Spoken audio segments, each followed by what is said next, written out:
Good day, everyone, and welcome to the Mag Show. Today, we are going to be doing one of my marinated reviews with Mag. What that is that I either watch something or play something.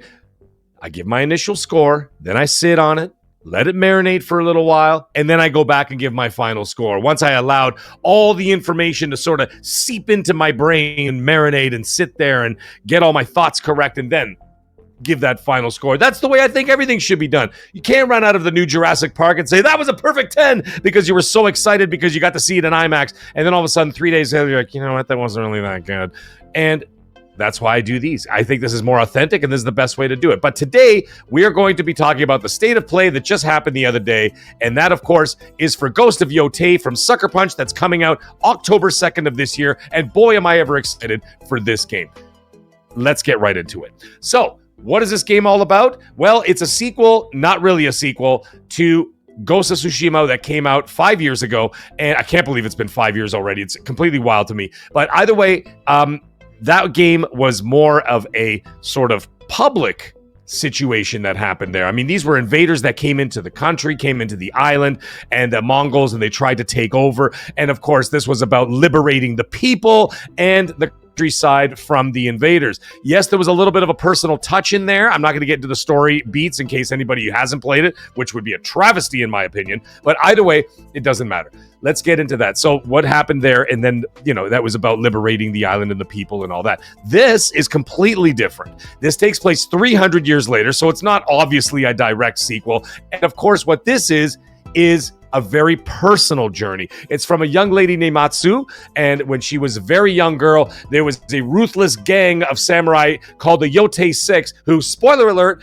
murdered her entire family, and she's the only one who escaped. And what does she do? She takes off and moves to the south for 16 years, and then returns to get her revenge. Very Kill Bill, very samurai, of course, right? And this is what this game is all about. So that is really cool. Really interested in that. I like that personal revenge story a lot more than just liberating the island. I mean, let's face it, Ghost of Tsushima was definitely in my top 5 games of last generation. Absolutely adored it.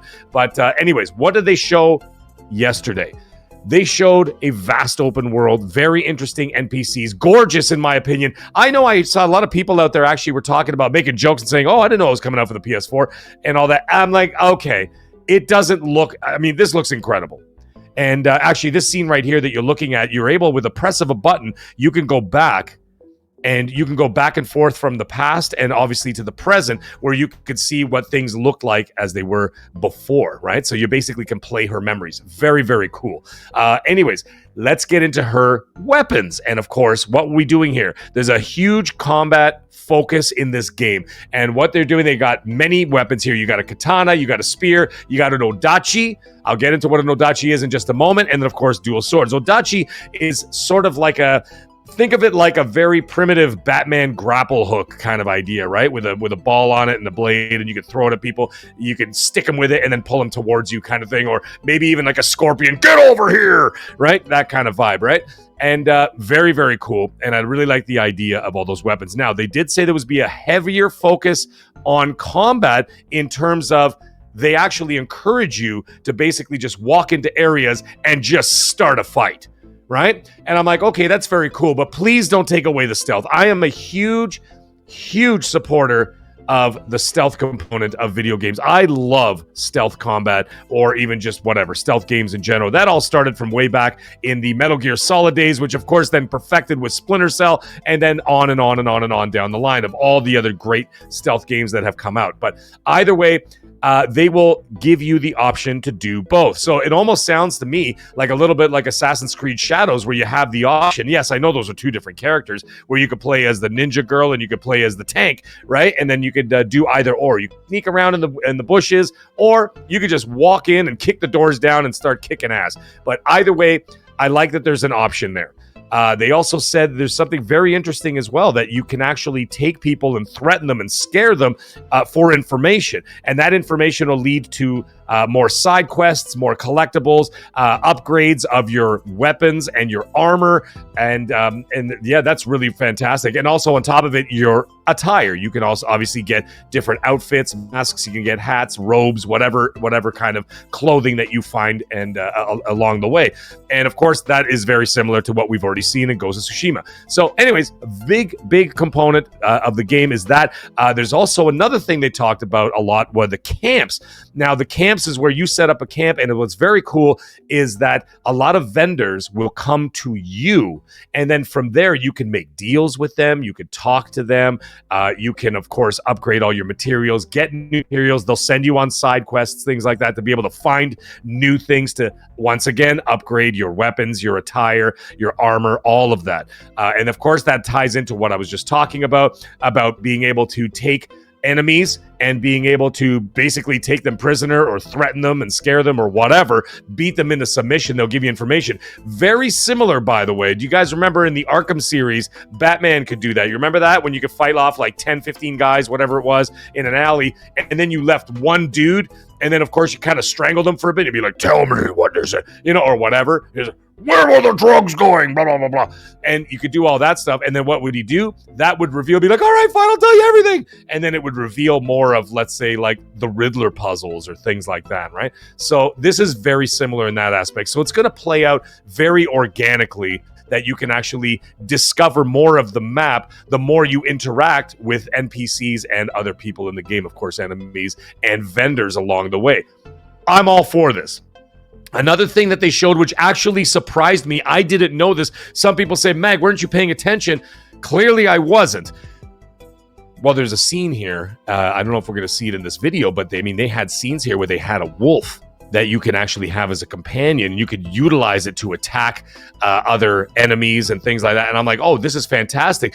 Again, very reminiscent of Far Cry. Remember Far Cry 6 where you had like and even Far Cry 5 where you have the your animal companions with you, or you're walking around Far Cry 6 with an alligator next to you and they can go take out enemies.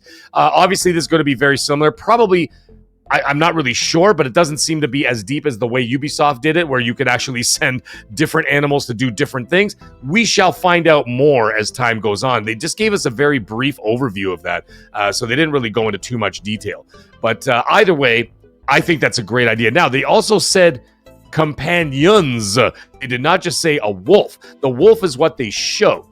So we could actually see a heck of a lot more in the game. What else are we going to see? Apparently, there's a bear in there as well. You hear that? Bears. Now you're putting the whole station in jeopardy. Name the movie.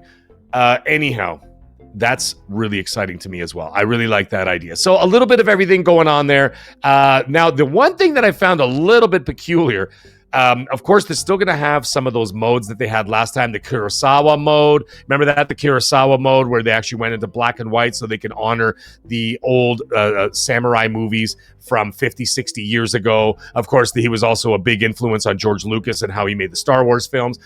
There's a samurai cinema as well. Then there's something that's really got my head cocked sideways, which I found really strange.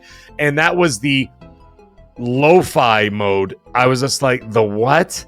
And what they had, and like they showed a little clips of it, and the clips, it has like this sort of like lounge music going on with like a little bit of like a lo-fi hip-hop beat going on, and I'm like, this is really odd. It just seemed really strange. It's the kind of thing where like you go to some strange oxygen bar in Europe where you're sitting around sucking on hookahs and you're listening to this weird ass like lo-fi beat music or whatever.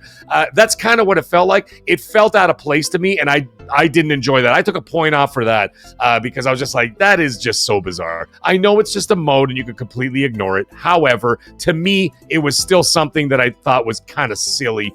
There's also another thing called the Mike mode, or Mike mode, if you want to call it that, and that features a closer camera angle during combat, which aims to add another layer of intensity, which is really cool, actually. And it's created to resemble the feel of Takashi Miike's 13 Assassins film.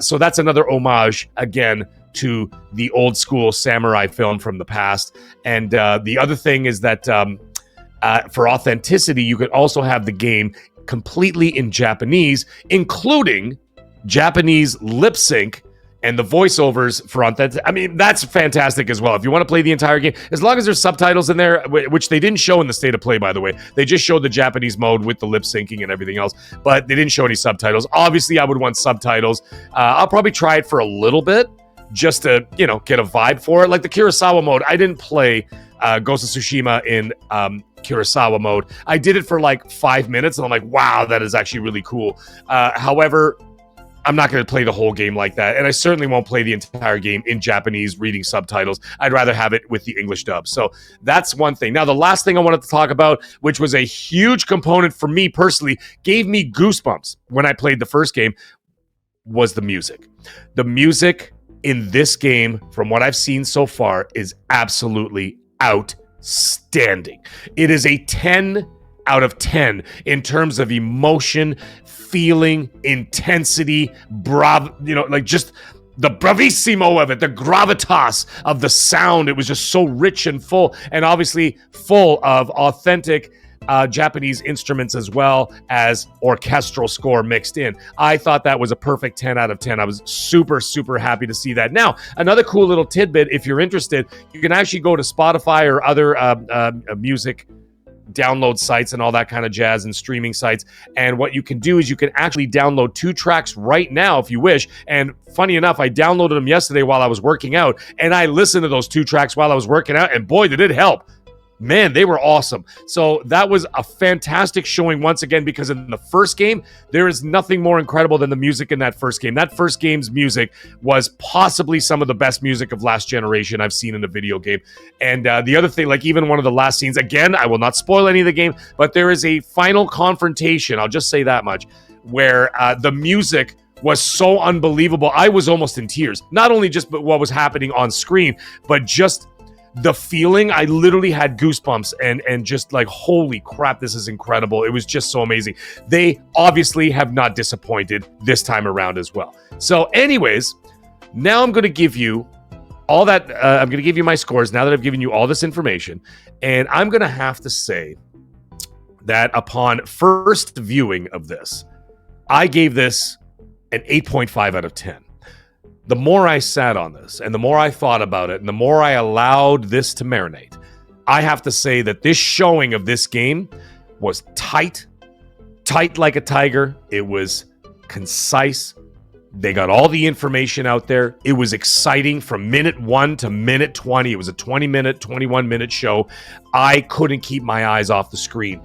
I have to say that after that, my marinated score is a 9.5 out of 10. I think this game is going to land somewhere in the high 80s on the meta, and that's where I would expect, let's say, like an 87, 88. I think it would deserve nothing less than that.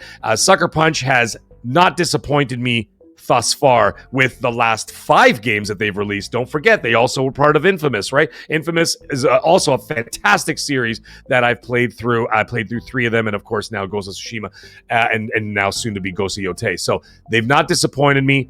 Again, my original score was an 8.5. My marinated score after the fact is a 9.5 out of 10. I want to know what you think and how you felt about that state of play. And are you excited for this game? And are you going to buy this game on October 2nd? Let me know in the comments. Like, share, subscribe, tell all your friends, and stay magnificent.